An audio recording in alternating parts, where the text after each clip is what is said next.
All right, here we go. Welcome. I am going to go live today with our live Q&A Tuesday. It's Tuesday as far as I'm concerned, all day. I'm going to be talking about video tools in a moment, starting your own show and how to help with like names and people to interview and things like that. And also a really good topic on how to deal with haters. But before I get into that, if you are online, I realize that I've never really called when I'm going to go live with these questions and answers. But if you're online, say hello, send the likes and the loves across the screen and let me know that you're around. If you have any questions, just pop them in the comments and I'll be happy to answer them for you, okay? So let's get started. It is Echo in here. If you're wondering where the hell I am, this is a little studio that I come to do work. A good buddy of mine, Kane Weeks, owns this place, and it's called Two Monkeys Furniture Hire. So it's a furniture hire company, and I'm sitting in the studio. So all these sort of bits and pieces I get to play with, set up my own studio, do live videos, interviews, all that kind of stuff. So it's a pretty cool situation to be in. All right, if you're jumping on, say hello. Thanks very much for joining in. I've got 3 questions to answer today for Paul, Nicole, and Amanda. All right, so here we go. I'm going to jump in and start off with Paul. Paul Sajab is, we've been buddies now on Facebook for a little bit, so I hope you can tune in at some stage. Paul, I know that you are across the ways, as in not from Australia, so thank you for your question. You're asking about video equipment. You noticed the video that I was doing, and you wanted to know exactly what equipment that I use, how to go about it, all that kind of stuff. So that's fine. I'll tell you exactly what I do. In terms of the video equipment that I use a DSLR camera. It's a Canon 600D or something like that. I bought it years ago for around $600 or $700. Cameras are getting really, really cheap now and very, very good quality because they've got to keep up with this thing, which does so much these days. So if you're not using your iPad, iPhone, or Android, which, like for this, for example, is a Samsung Note 5, and it's got a 16 megapixel camera. So it's a very, very good quality camera. But what I do to enhance the look and feel of my videos is I use an editing software called Vegas Studios. And I use that. There's like, you can use iMovie, you can use Movavi, movavi.com, Movavi, which is all software that you can use. I typically love Sony Vegas Studios because I bought a Sony product, and I just bought the equipment that comes with it and the software. So that's what I use. And so that way I can make it black and white, I can heighten the color, I can do all sorts of stuff like that. Another thing that I use when I'm on the go, like if I've got my Canon, I'll be using a tripod, I'll use softbox lights, which I bought on eBay, and I'll use a lapel mic, which I don't do anything fancy there. I bought a lapel mic from a electronics place for about 25 bucks, and it does the job. So I think what you really want to focus on is getting that quality there, but also focusing on the delivery, focusing on how you project yourself, okay? So I would definitely start to practice becoming very good in front of the camera, very succinct in your message, how to deliver your message with passion and purpose, and make sure that people feel that through the screen, which is, I think, where people mostly go wrong. They talk like you and I, in real life, but then when they get in front of the camera, they become robots and they become just very boring individuals. There's no tonality in their voice. I've got a client at the moment who wants to do a video, and he goes, oh, I'm just not quite entertaining, I'm fairly boring. But at that time, he was kind of like really excited and really passionate about the things that we're talking about. And I said, what's going on today? Like, you're really excited. And he goes, oh, I've had like 4 coffees, you know. And I said, well, that's your fucking thing. You go and have 4 coffees before you start, and then you'll be more excited. So, I mean, you know, do whatever it takes to kind of get involved. One last piece of thing on equipment is your selfie stick. Every vain person like me needs one of these ones, but I use one which I bought from JB Hi-Fi, which has a tripod stand, so I can use that, pop my phone in there, it sort of, you know, comes out, retracts and goes out again. So there you go, Paul, I hope that answers your question. If it does, send me the thumbs up and the loves across the screen. Let me know if that has helped you at all. Okay. Hello, hello. There's a few people joining in, which is awesome. Thank you so much. Next question.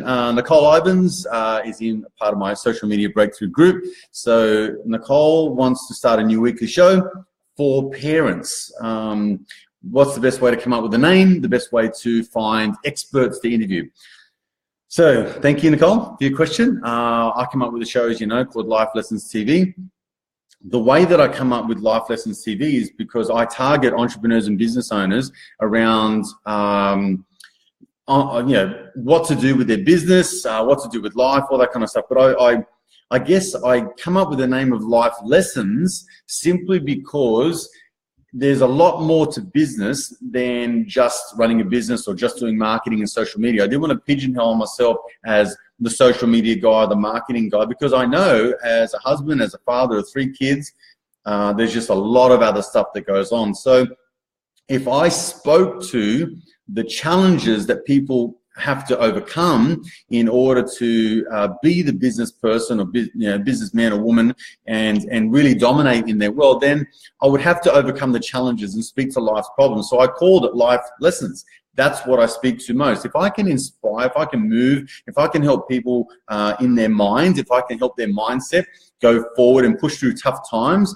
then they become better people, better business people, and everything starts to flow from that. So when I would be thinking about a name, that's what I would think about with you, is like, what's the outcome? What's the message that you want to provide to your parents? What is the result of them listening to your information? What is the outcome that you are producing? I think when you think in terms like that, you start to think about what's the result that you're creating, and therefore it can start to, you know, I guess bring that name forward, okay? So it kind of extracts the name out, all right? So that's step number 1. I can't give you the name. The name is up to you, but I think that's what the premise that I'll be starting from. Number 2, best way to get onto experts. If you're going to be doing a one-on-one interview, it might be a little bit harder to find experts. But if you want to do it, say, via Zoom or via Skype or somewhere where they can be remote, then I would just simply outline the people that are congruent with your values and your beliefs, they teach what you teach, they preach what you preach, they're on the same path, you have respect for them in the industry. I would be a little bit strategic, and I would have a look at their following on social media. I would have a look at their fan base. I would have a look at how influential they are. That way, the more influential they are, the more influential your show is going to be. And so then I would just ask the question. I would just go onto social media, go onto Facebook, go onto Instagram, and just DM them and ask them a question. Talk about stuff that they do. I would go and court them in such a way, like I would kind of go, follow their posts, comment on their posts, like their stuff. I wouldn't just go in for the one night stand and ask for it straight away. I would kind of build a relationship, see if you can add some value to them or give something to them, and then ask them to come on your show and talk about that. So there's my tips for that. I hope that has helped you. I hope that has served you. If it has, please let me know. Likes, loves, all that kind of stuff, send it across the screen. Couple more people jumping on. Thank you so much for joining me. Today I'm talking about video tools, starting your own show, and how to deal with haters, which leads to my last question.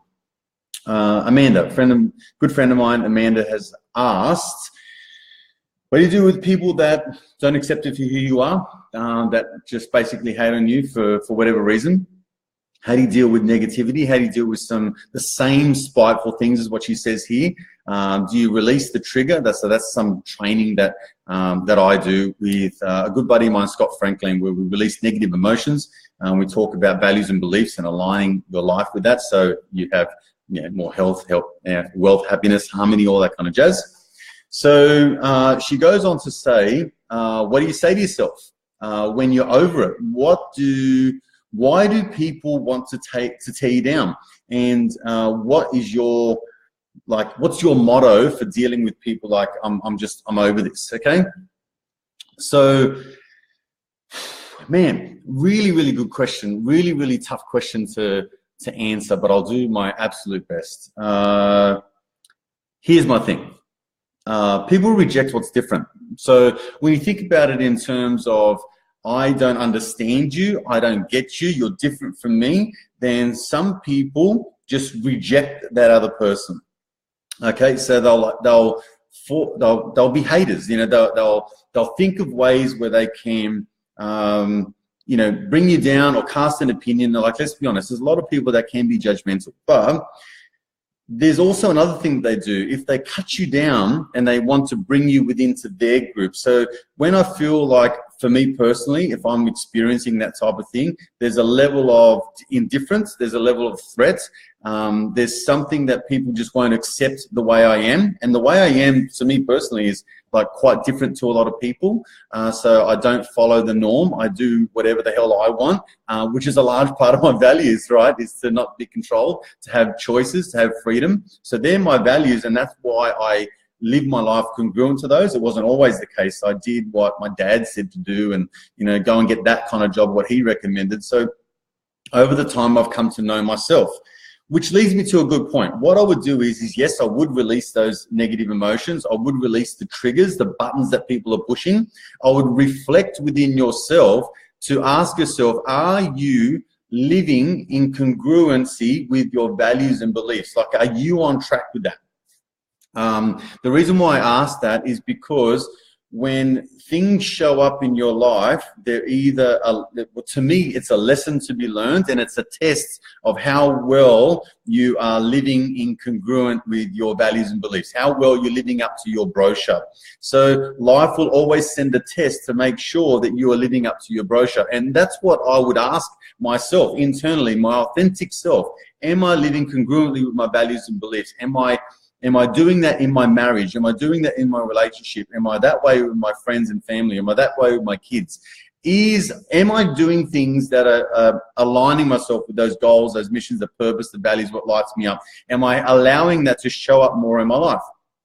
If the answer is no, then there's a mismatch between who you think you are and the way you are, and what other people think you are and the way you are. So I think there's kind of a mismatch there. You need to get back on track with your authentic self, the person that you want to become, the life that you want to lead. And then therefore, it then comes, if you are incongruent, if you are in alignment with your values and beliefs, it then starts to me, ask like, who's in your circle? So what I've picked up on so far is that this seems to be a common thing or a pattern that's forming. And so I would look at who are your, as my buddy Scott Franklin says, who are your 1%ers? Who are the people that you need in your life that help you become that person, that push you, that light you up, that carry you forward in the dark times and the good times? Who are those people?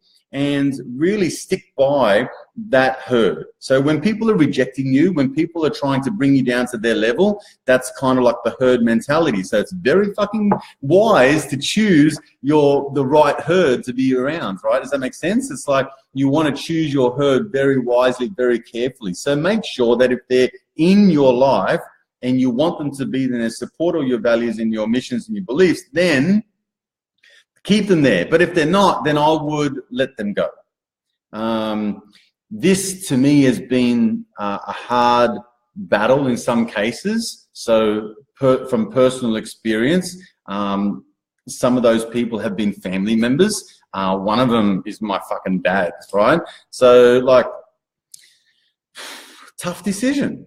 I had to make the decision in my life that that's what I wanted to do. That's the life that I wanted to lead. When I'm having that person in my life's truly affected in a negative way. So therefore I have to cut the ties there and make sure that I don't get subjected to all their stuff that, you know, hurts me.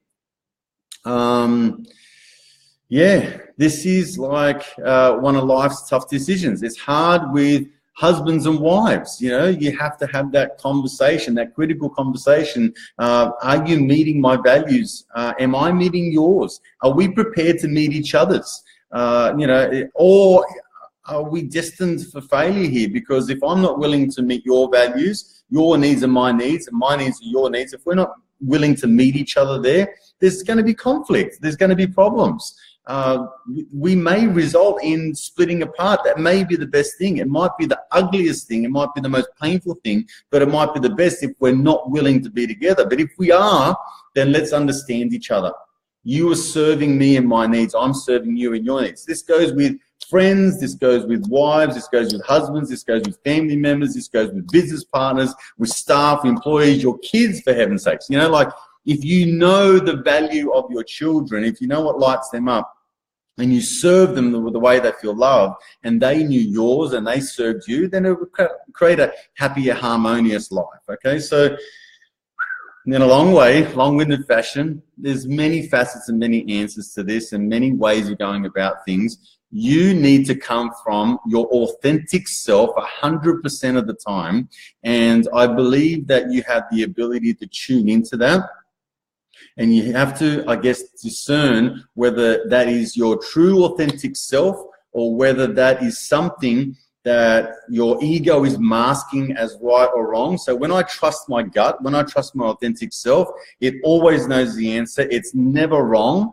And you know, that's what I would be focusing on, and just staying true to me, staying true to the values and beliefs that I have, and then making sure that I understand those around me and I can meet their values, but also understanding who is in my tribe, who is in my herd, and who shouldn't be there, and getting rid of those people that shouldn't and keeping the ones that should. I think that we can all agree that there are certain people that light us up and make us come alive and make us want to become better people, and there's a lot of people that don't. So the further we can distance ourselves, and as Scott Franklin says, put those 1%ers in your tight little circle, and maybe there are people like family members and loved ones and things like that and friends that maybe shouldn't be there, and they should move out to your 90% level. You know, they should be your 90%ers. They should be really out on the fucking very far perimeter, the fringe dwellers, as I call them, okay? All right, has that helped you? I hope it has. Guys, thank you so much for joining in. I really, really appreciate it and value this so much. If this has been of help to you, please hit the like button as many times as possible. Smash that love button across the screen. Let me know that this has been enjoyable. If you know someone that would benefit from this type of information, then please share this with them. That would mean the world to me. Other than that, I wish you well for your Tuesday, and I'll see you again on the next video. Bye for now.